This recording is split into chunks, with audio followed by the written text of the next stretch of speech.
They say loyalty pays, but in corporate America, it is a fast track to the slaughterhouse. I poured 7 years into building a digital empire, only to be discarded the second I asked for a 10% raise. When my boss slid those termination papers across her desk, she thought she had broken me. She had no idea. Her biggest rival was already handing me the matches to burn her entire career to the ground. Hello, everyone, and welcome back to Boss Revenge Stories with a very important update for our community. We are deeply grateful for your ongoing support, but unfortunately, YouTube has completely demonetized our channel and eliminated our operating budget, meaning we will no longer be uploading new videos on this platform and are officially moving our operations to Patreon. If you find yourself enjoying today's episode, please consider supporting us by joining our Patreon via the QR code on your screen or the link in the video description and pinned comment, where you will unlock much longer, incredibly detailed exclusive true stories featuring multiple emotional voice actors that we simply cannot share publicly on YouTube. Now, let us dive right into today's story of Harper Vance. The air conditioning inside Valerie Sterling's corner office was always set exactly to 68 degrees. It was a calculated, deliberate chill, one that perfectly matched the sterile, floor-to-ceiling glass walls of Vault-Core Financial Solutions. I sat directly across from her massive mahogany desk, my posture perfectly straight, holding a single manila folder that contained the final analytics of our Phase 1 digital banking campaign. As the chief architect of media campaigns and digital transformation, I had designed this initiative from the ground up, and it had just shattered every projected metric, bringing in record-breaking revenue for the third quarter. I had given 7 years of my life to this company, sacrificing countless nights, weekends, and holidays to build their digital infrastructure. Today, I was finally asking for what I had earned a highly justified 10% raise. Valerie leaned back in her high-backed leather executive chair, her manicured fingers steepled beneath her chin. The silence stretched between us, thick and suffocating, amplifying the faint, persistent hum of the data servers, a floor below. Then, she let out a sharp, breathless laugh. It was not a laugh of amusement, but of pure, unadulterated condescension. "Harper," Valerie began, her voice dripping with artificial sweetness, "you have a severely inflated sense of your own value. You genuinely think a temporary spike in user engagement gives you leverage in this office. Please, at the end of the day, you are just a lucky pixel pusher. Anyone with a graphic design degree and a basic understanding of social media could have plugged those visual assets into the matrix."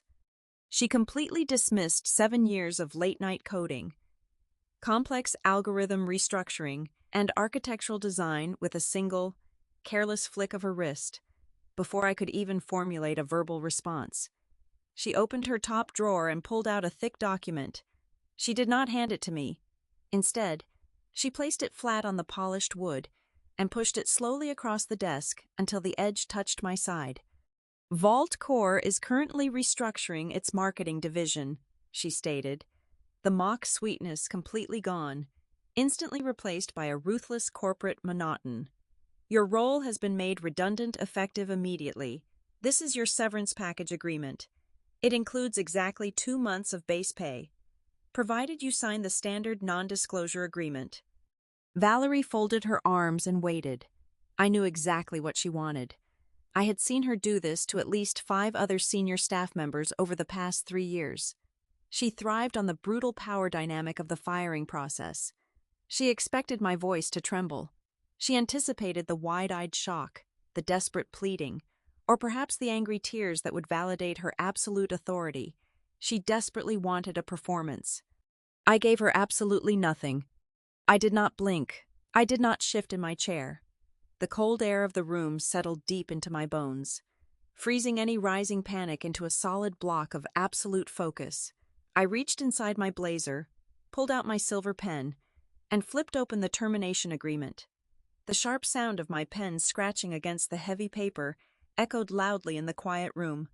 I signed my name on the first page, flipped directly to the second, and signed again. Valerie shifted uncomfortably in her leather chair. The smug satisfaction began to drain rapidly from her meticulously contoured face, replaced by a sudden flicker of genuine confusion and rising irritation. This was not the pathetic script she had written in her head. She leaned forward slightly, her brow furrowing in deep annoyance as I calmly capped my pen and slid the signed documents back across the desk. I was robbing her of the manipulative high she craved.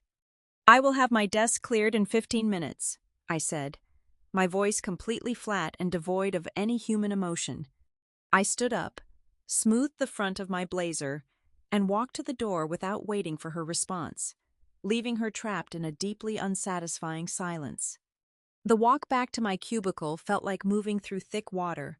The open-plan office, normally a chaotic hive of ringing phones and clacking keyboards, seemed to quiet down as I grabbed an empty cardboard box from the supply closet. I packed my belongings meticulously, my framed university degrees, a customized mechanical keyboard, and a small potted succulent, nothing else. Marcus, my senior copywriter and closest ally at the company, stood up from his desk in the neighboring pod. His face was pale, his eyes darting frantically between my cardboard box and Valerie's distant glass office. He opened his mouth to speak, but the sheer shock had stolen his voice. I simply looked at him and gave a brief, curt nod, silently telling him to keep his head down and stay out of the crossfire. I picked up my heavy box and walked out. I swiped my security badge at the main turnstile for the very last time, leaving the plastic card face down on the reception counter. As the heavy glass doors of the vault core building slid shut behind me, the warm afternoon sun hit my face. I was carrying the heavy, suffocating realization that 7 years of my absolute best work had just been stolen, repackaged, and used to build an empire for a woman who actively despised me. But as I walked down the concrete steps toward the busy avenue, a strange, razor-sharp sense of clarity washed over me. Valerie Sterling truly thought she had just discarded a mere pixel pusher. She had absolutely no idea she had just evicted the only architect who held the master blueprints to her entire career. The rain lashed against the fogged windows of a dimly lit, near-empty coffee shop in downtown Chicago. I sat in a secluded corner booth, the bitter taste of black espresso lingering on my tongue. The glow of my laptop screen illuminated my face as I plugged in my encrypted personal solid-state drive. This small piece of metal held the undeniable truth of my entire career. I began opening folder after folder, meticulously reviewing the sprawling architecture of the Phase 2 digital campaign. There were hundreds of high-definition graphic designs, intricate video scripts, and thousands of lines of interactive source code. As I scrolled through the directories, a cold, calculated fury simmered just beneath my skin. I remembered the endless nights staring at dual monitors, the weekends sacrificed to debugging rendering errors, and the sheer creative exhaustion that went into building this ecosystem. And yet, on every single master file, Valerie Sterling had systematically stripped my metadata and digitally stamped her own name as the sole creator and executive visionary. She had built her entire reputation by cannibalizing my intellect. But as I stared at the raw source code of the interactive video player we had custom built for the upcoming launch, a slow, predatory realization began to form in my mind. Valerie was a marketing executive who operated entirely on the surface. She saw sleek visuals and impressive engagement metrics. She understood the polish. But she was fundamentally illiterate when it came to the engine underneath. She had absolutely no idea how deep my architecture actually went. In every single proprietary video file, graphic rendering, and interactive matrix of the Phase 2 launch, I had embedded micro-steganographic watermarks. More importantly, the entire multimedia delivery system was locked behind a dynamic, localized encryption structure. The files were not simple videos you could just click and play on a standard media player. They were deeply integrated software applications that required a live handshake with my personal developer encryption key to authenticate and decrypt the assets in real time. My phone vibrated violently against the wooden table, shattering my intense focus. It was an encrypted message from Marcus. He was risking his own job just by reaching out, but his loyalty remained fiercely intact. I opened the secure chat protocol and read his rapid-fire texts. "It is a total bloodbath in here," Marcus wrote. "Valerie is claiming full credit for the entire Phase 2 architecture. She just announced she is taking the complete multimedia package to the National FinTech Summit next week. She is doing a solo live demonstration on the main stage. The board is practically handing her the empty vice president chair right now. Are you okay?" I read the words again. Next week, the National FinTech Summit. It was the largest and most prestigious financial technology conference in the country, boasting an audience of thousands of elite industry executives, aggressive investors, and ruthless tech journalists. Valerie was going to take the files she had stolen from my server, walk onto the biggest stage in the corporate world, and present my genius as her solo masterpiece to secure her promotion. I leaned back in the wooden booth, a dark, dangerous calm settling over my mind. Valerie was operating under the arrogant assumption that because the files worked flawlessly during our internal, low-resolution beta tests on the local network, they would perform perfectly on a massive external server structure. But she did not know about the encryption handshake. She did not know that the local beta tests were actively pinging the master key running silently in the background of my terminal. Without my terminal, and without my specific developer signature, those files were ticking time bombs. The moment she attempted to execute the high-resolution multimedia broadcast live on an external server, the system would immediately trigger a security protocol. It would not just fail to load, it would violently crash, locking down the entire presentation matrix.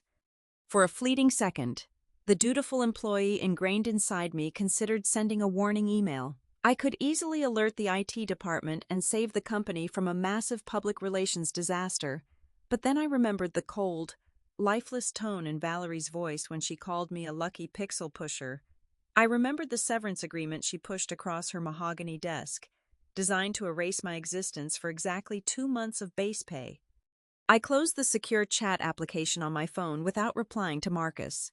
I safely ejected my hard drive and shut down my laptop. The trap was already set, deeply woven into the very code she had stolen. All I had to do was step back, remain absolutely silent, and let Valerie Sterling march confidently into the jaws of her own monumental arrogance. The rain had barely stopped when my phone vibrated against the kitchen counter of my apartment. It was an unknown caller ID, specifically a New York area code. I rarely answered unknown numbers, but the adrenaline from the afternoon events was still coursing through my veins. I pressed accept and held the device to my ear. "Harper Vance," a deep, gravelly voice echoed through the speaker. It was not a question. It was a statement of absolute certainty. "Who is this?" I asked, my tone guarded. "My name is Julian Thorne. I am the Chief Executive Officer of Apex Digital." I froze. Apex Digital was the apex predator of the financial technology sector, and the absolute worst nightmare of my former employer. They were the industry giants we were constantly trying to outmaneuver. "I assume you are not calling to sell me software, Mr. Thorne," I replied, keeping my voice perfectly level. A low chuckle rumbled across the line. "No, Miss Vance. I am calling because my internal analytics division spent the last 72 hours tearing apart the front-end matrix of VaultCore's incredibly successful third-quarter campaigns. They were looking for the architect. They dug deep into the source code, bypassing the surface-level credits, and they found a very interesting series of hidden metadata signatures buried in the rendering protocols." My breath caught in my throat. "Valerie Sterling is a remarkably confident presenter," Julian continued, his voice dripping with strategic amusement. "But she is a corporate parrot. She does not know a single thing about dynamic encryption or responsive digital architecture. When my team brought me the real developer signature, I had them cross-reference it. Imagine my absolute delight when my corporate espionage team informed me that VaultCore's brilliant chief architect was unceremoniously escorted out of their Chicago office less than 4 hours ago." "What exactly do you want?" I asked. "I want the brain that built that matrix," Julian answered instantly, the amusement vanishing into ruthless business acumen. I just emailed you a confirmation code. It is a first-class ticket on a red-eye flight from O'Hare to John F. Kennedy International. The flight leaves at 11:45 tonight. A black car will be waiting for you at the arrivals terminal. Pack a bag. Miss Vance, your real career starts tomorrow morning. The line went dead before I could even process the magnitude of what had just happened. The power dynamic of the entire industry had just shifted beneath my feet. I did not hesitate. I packed my overnight bag, boarded the midnight flight, and watched the glittering grid of Chicago disappear beneath the clouds. At 8 o'clock the next morning, I stepped out of a private elevator and into the breathtaking penthouse headquarters of Apex Digital in Manhattan. Unlike the sterile, suffocating glass boxes of Vaultcore, this place was a fortress of dark marble, polished steel, and raw, pulsing energy. Screens displaying real-time global market analytics spanned the entire length of the walls. Julian Thorne stood at the end of a massive obsidian boardroom table.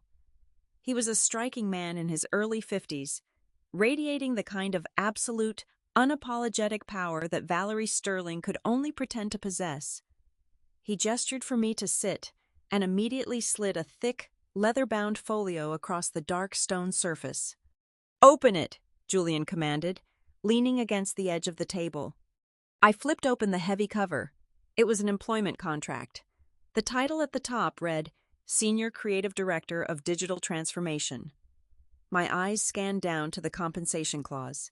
The base salary printed on the page was exactly double the figure I had originally requested from Valerie, not including the aggressive stock options and full, unrestricted creative autonomy over my department. You get the corner office, you get a dedicated team of elite developers, and you report to absolutely no one except me, Julian stated, watching my eyes track across the page. No more middle management parasites stealing your credit. You build the architecture. You own the signature. I looked up from the staggering numbers. In the corporate world, nobody hands out a blank check like this out of the goodness of their heart. What is the catch, Mr. Thorne? Julian smiled, a sharp, wolfish grin that promised absolute devastation. I like you. Harper, you understand the game. The condition is very simple, as you know. The National FinTech Summit takes place next week. Valerie Sterling is planning to take the main stage and present your stolen Phase 2 project as her solo ticket to a vice president chair. He leaned closer, planting his hands firmly on the table. I want you to use every single ounce of your genius to design a counter-campaign for Apex Digital. I want it sleeker, faster, and infinitely more aggressive. And I want you to launch it live, right across the convention floor, at the exact same hour, on the exact same day that Valerie steps up to that microphone. I do not just want to beat Vaultcore. I want to completely crush them in front of every major banking executive in North America. A slow, dangerous smile finally broke across my face. I picked up the heavy gold pen resting next to the contract. "Mr. Thorne," I said, pressing the pen to the signature line. "You have yourself a deal." The main exhibition hall of the National FinTech Summit was a sprawling cavern of steel, glass, and neon. Over 5,000 of the most influential banking executives, venture capitalists, and technology journalists in North America were gathered under one massive roof. The air hummed with the low, electric buzz of high-stakes networking and corporate anticipation. At the absolute center of the floor stood the Vaultcore Financial Solutions presentation stage, a towering structure dominated by a 60-foot high-definition light-emitting diode screen. Valerie Sterling stepped out from behind the velvet curtain, bathed in a blinding white spotlight. She looked every inch the conquering corporate visionary. She wore a tailored crimson blazer that practically screamed authority. Her posture perfectly aligned as she strutted toward the transparent acrylic podium. The massive crowd fell into a hushed silence as her face was projected onto the gigantic screens flanking the stage.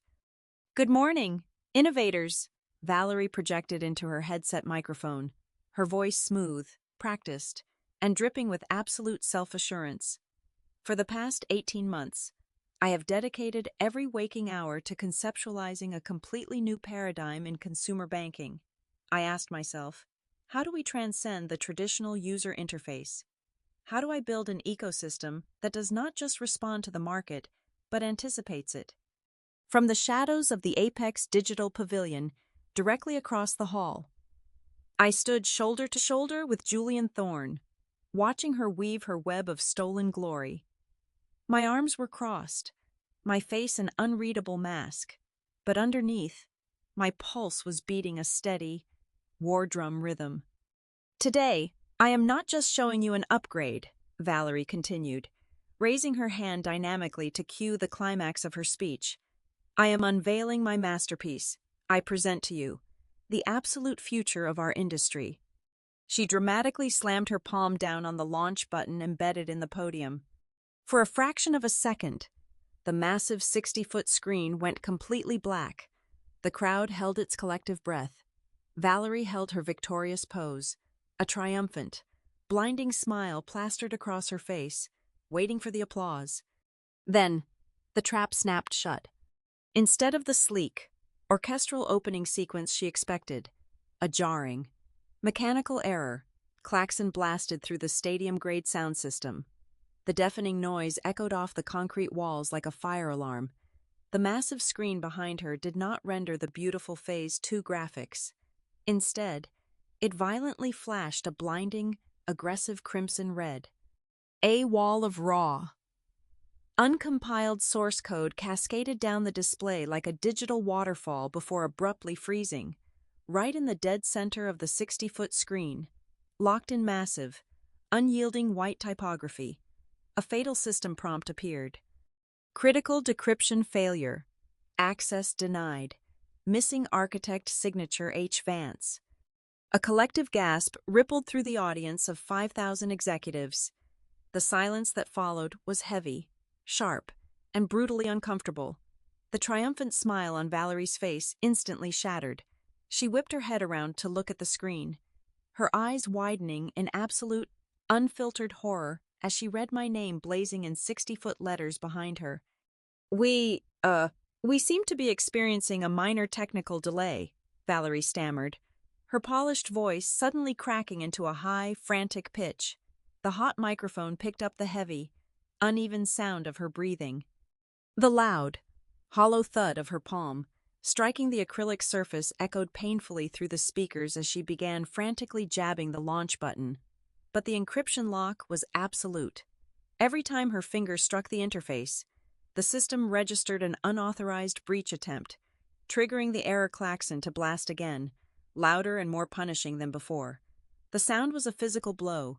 Sweat began to bead on Valerie's meticulously powdered forehead. Desperation completely took over. She started slapping the keyboard, blindly inputting commands into a framework she never understood. The screen glitched aggressively, the crimson background strobing as the local server crashed under the weight of her panicked keystrokes. The whispers in the crowd began to swell into a tidal wave of confused and mocking murmurs. Industry titans who managed billions of dollars were openly pointing and laughing. Journalists from every major tech publication were raising their professional cameras, snapping rapid-fire photos, capturing the exact moment the great Valerie Sterling was exposed as a total fraud. The impenetrable armor of the Vault Core executive was melting live on stage, leaving behind a terrified, incompetent imposter. Right at the absolute peak of her public humiliation, a deep, cinematic bass drop shook the floorboards of the entire convention hall. The aggressive, crystal-clear sound swallowed Valerie's panicked, stammering whole. Every single head in the audience snapped away from the disastrous Vault Core stage and turned 180 degrees toward the Apex Digital VIP Pavilion. Our display booth, which had been intentionally shrouded in darkness all morning, suddenly erupted into a symphony of light and flawless motion. A sprawling, three-dimensional holographic interface materialized in the air above our platform. It was fast, breathtakingly intuitive, and running perfectly. The Phase 2 architecture was alive, but it was rebranded, upgraded, and heavily weaponized under the Apex Digital banner. Julian Thorne stepped to the edge of the Apex platform, holding a sleek silver microphone. His eyes swept over the massive crowd, capturing their undivided attention without a single ounce of effort. Ladies and gentlemen of the financial sector, Julian's voice boomed, rich and dripping with supreme confidence. A system built on stolen labor will always collapse under its own hollow weight. Why settle for a broken imitation? When you can have the original architecture, Apex Digital is proud to introduce our new Senior Creative Director and the sole visionary behind the platform you are watching right now. He extended his hand toward me. I stepped forward, walking out of the shadows and into the brilliant glow of the Apex displays. I was not wearing a flashy crimson blazer. I wore a sharp, tailored black suit, exuding the cold, undeniable authority of someone who actually built the empire from the ground up. I looked directly across the sea of 5,000 people, my eyes locking onto Valerie Sterling. She was standing frozen at her dead podium, her face drained of all color, looking like a ghost trapped in the glaring red light of her own massive failure.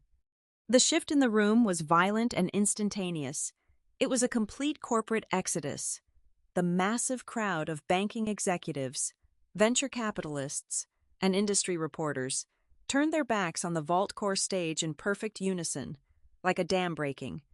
They flooded across the center aisle, rushing toward the Apex Digital Pavilion, cameras flashing and voices shouting eager questions. In less than 60 seconds, Valerie Sterling was completely abandoned. She stood utterly alone on a dark stage, shivering under the relentless air conditioning, dwarfed by the massive red error screen that permanently broadcasted her ultimate sin to the empty folding chairs in front of her. The architect she had thrown away for a 10% raise had just engineered her absolute destruction on live television. The corporate implosion happened with terrifying speed.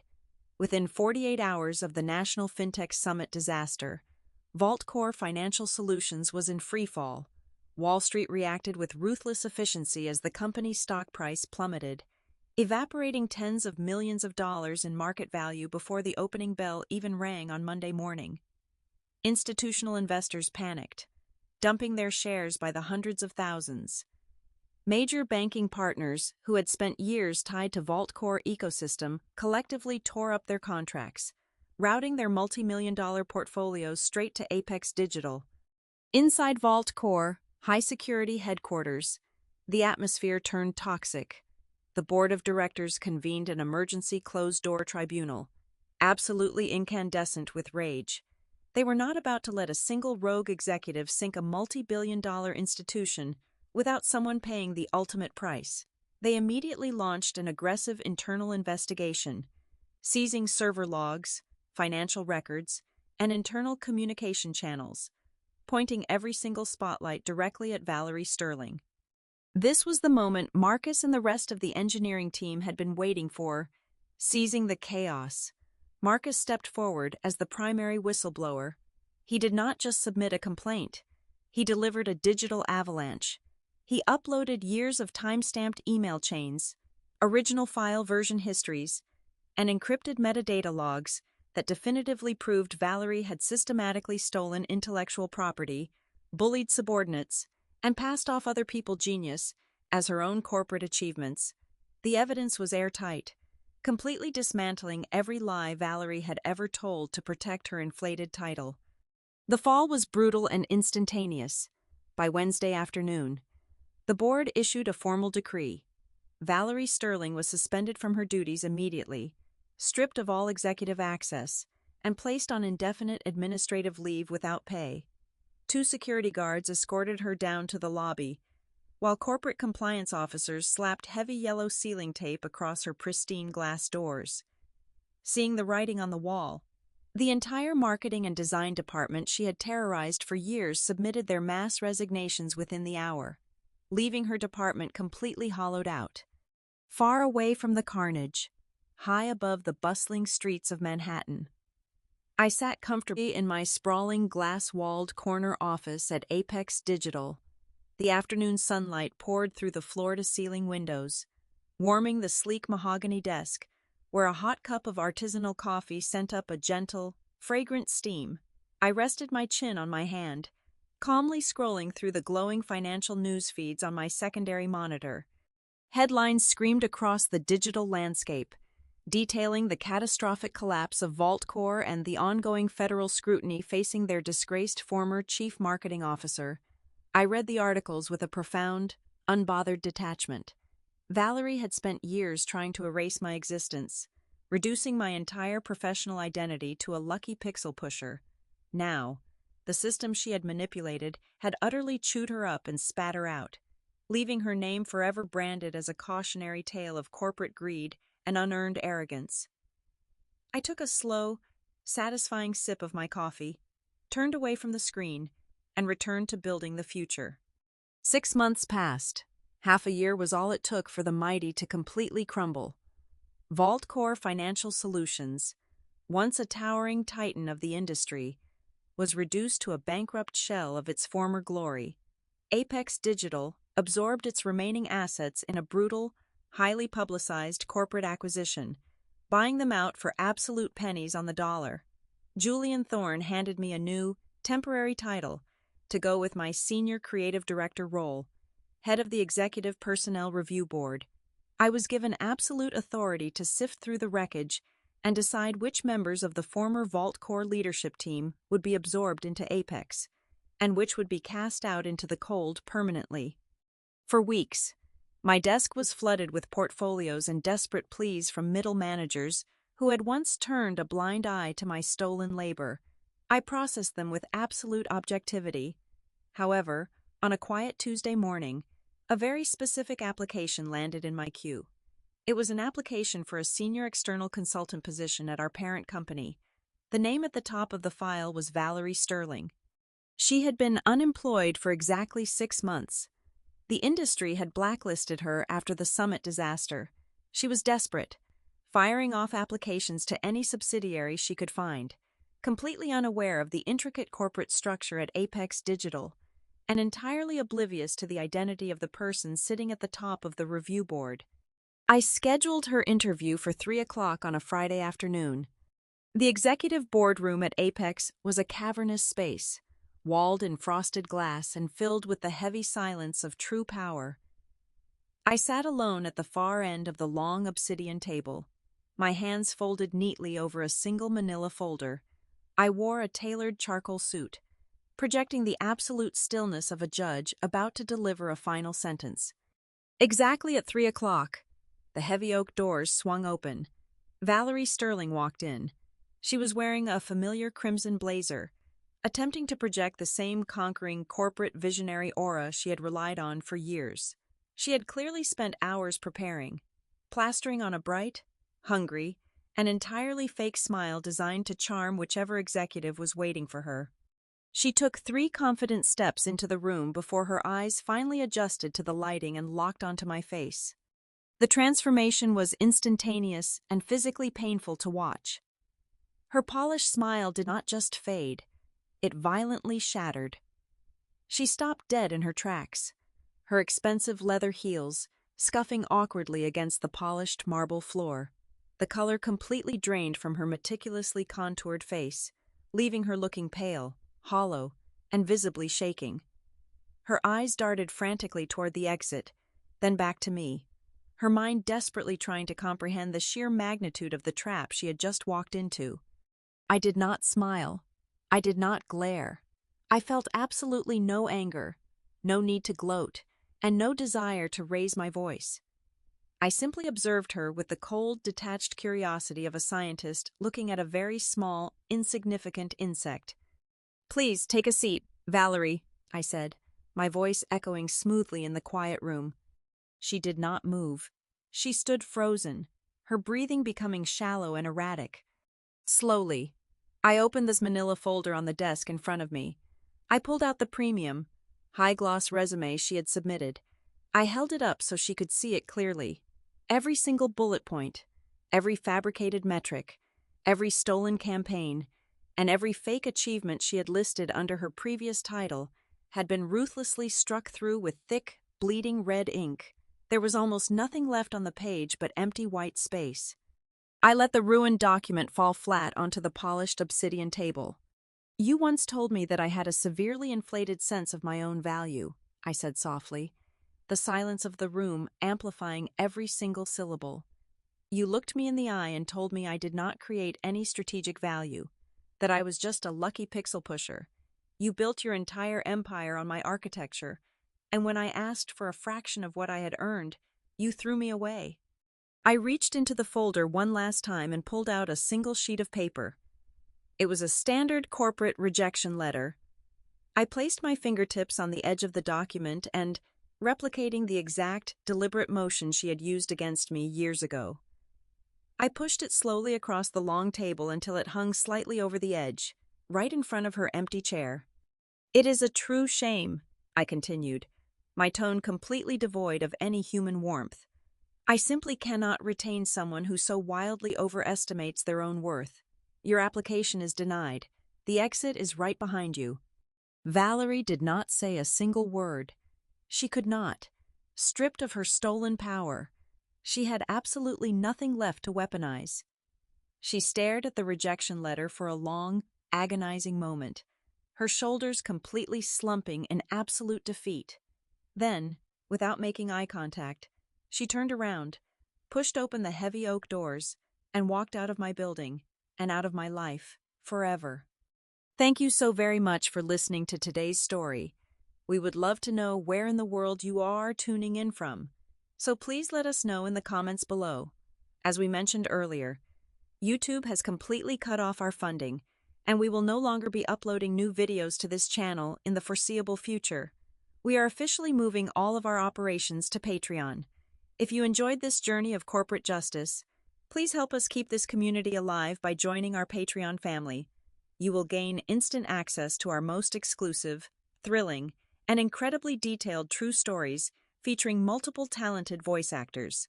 Stories that are simply too intense to publish publicly on YouTube.